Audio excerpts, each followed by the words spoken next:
অযথাই। যাই হোক, এখন যে ঘটনাটি বলবো এটি খুবই ভয়ঙ্কর হতে চলেছে। তো চলো ঘটনাটি শুরু করি। ঘটনাটি আমার মামাতো ভাইয়ের জীবনে ঘটে গিয়েছিল। ঘটনাটি তার মনে আজও ভয় আনে। প্রায় 5 বছর আগের কথা। তখন আমার মামাতো ভাইয়ের বয়স ছিল 16 বছর। সে খুবই ভালো ছাত্র ছিল। গভীর রাতে পড়াশোনা করার অভ্যাস ছিল তার। তো একদিন সে রাত জেগে পড়াশোনা করছিল। তার থাকার রুমটি আলাদা ছিল। সে তখন 10ম শ্রেণীর ছাত্র। সে সায়েন্সের স্টুডেন্ট ছিল। সেদিন মধ্যরাতে সে পড়াশোনা করছিল। তখন প্রায় রাত 2টা বাজে। চারিদিকে নিস্তব্ধ, সবাই ঘুমিয়ে আছে। সে খুবই ক্লান্ত বোধ করছিল সেদিন। তবুও সে তার পড়াশোনা চালিয়ে যাচ্ছিল। তবুও তার কেমন জানি ভয় লাগছিল।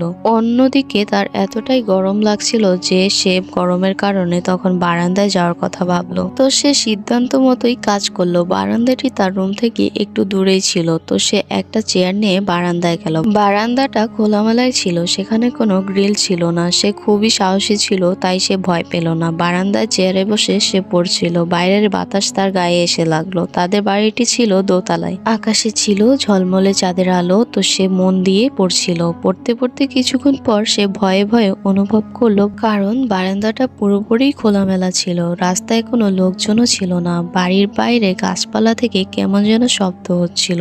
এই শীতল বাতাসেও সে ঘামতে লাগলো। তার কাছে মনে হচ্ছিল ঝড়ঝাপটা গাছপালার মধ্যে কেউ যেন আছে, কেউ যেন তাকে দেখছে। সে ভয় চিৎকার করতে পারছিল না। তার হাত পা শক্ত হয়ে আসছিল। ভয়ে তার বুকটা শুকিয়ে গেল। সে খেয়াল করলো কেমন জানি একটা জিনিস তার দিকে আস্তে আস্তে এগিয়ে আসছিল। সে কম আলোয় ভালো করে দেখতে পেল না। জিনিসটা বাতাসের মতো উড়তে উড়তে তার দিকে এগিয়ে আসতে লাগলো। সে মামাতো ভাই না পারছিল চিৎকার করতে, না পারছিল দৌড় দিতে। তার কাছে এমন মনে হচ্ছিল চেয়ারটা যেন তাকে আঁকড়ে ধরে আছে। আমার মামি তখন ঘুমোচ্ছিলেন। আমার মামাতো ভাই ভয়ে কিছু না বলতে পারলেও মনে মনে আল্লাহর নাম নিচ্ছিলেন। বারবার আল্লাহর নাম নিতে থাকলেন। বাতাসের মতো উড়তে থাকা জিনিসটা এক সময় তার থেকে মাত্র 2 হাত দূরে ছিল।